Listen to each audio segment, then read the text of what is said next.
Speaking of booktube, real quick today, I didn't get a video out yesterday on Monday, but I will hopefully get one out either tonight or tomorrow at some point. I'm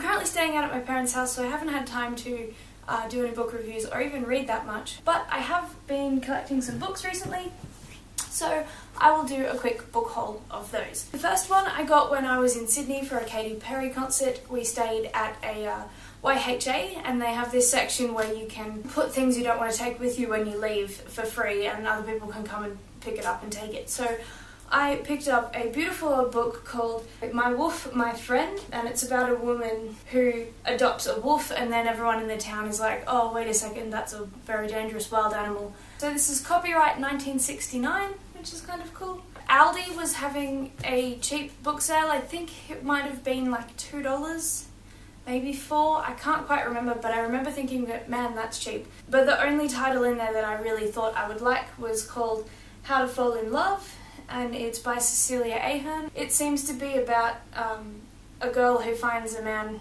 who's depressed on a bridge about to jump, and she basically talks him down and has to convince him that life is worth living before his 30th birthday or something, which is like 3 weeks away. I do really like her style of writing, so that'll be a fun read. I found myself in Kmart, so I obviously went to the book section and found for quite cheap Eleanor Oliphant Is Completely Fine. I don't actually know a lot about this, but I've seen it a lot floating around, and I've heard good things about it, but nothing specific. It's got some winner things and Reese Witherspoon's book club and stuff, so yeah, that should be a good read. I've picked up this book, which I've been looking for quite some time. It's called A Record of a Spaceborne Few by Becky Chambers.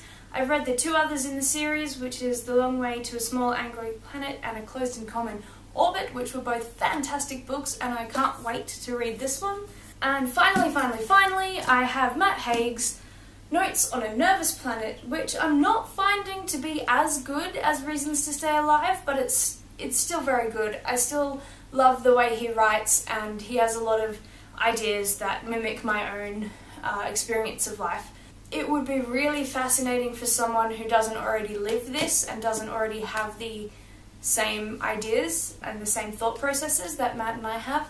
For example, there's a few chapters in there about how bad for you the news is, and I haven't read or watched the news in a very long time, but it has inspired me to do 2 things about social media. The first one is that I'm quitting Twitter, except for on Tuesdays, #Twitter Tuesday, because I did find myself scrolling through Twitter getting angry for no reason. In that same vein, I was like, well, if I can do that for Twitter, which I'm not really very addicted to, I'm also going to do it to Facebook. Now, Facebook is good and it's bad, but it's been more bad than good recently. Every time I go on Facebook, it leaves me wanting, and that's not a good thing to be addicted to. So I've also made myself the rule of Facebook Fridays. I haven't told Facebook that yet, but I think I will on Friday. But I'm gonna leave myself for Instagram. Instagram's fine. I do like to scroll through Instagram, but every time I go there with a purpose. I don't accidentally find myself wasting my life on Instagram, but I do find that with Facebook and Twitter especially.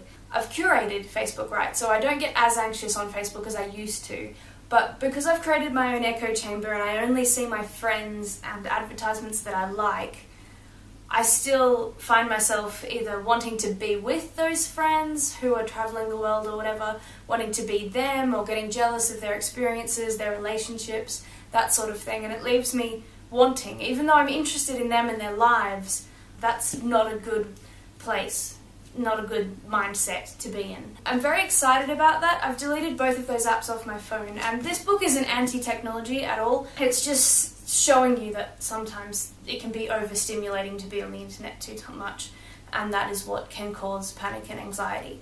I do think Notes on a Nervous Planet is important, and I think that if you don't already subscribe to his way of thinking, then it would be a very enlightening read. I will probably do another book review of this in the future, so I probably didn't need to include all of that. I also haven't finished. I've got this much to go, not much, but I hope I'm in shot, hey. Alright, thank you so much for watching, and I shall see you in the future. How do you turn this thing off? Whoop, no really, where's the thing? I don't know how to work this machine.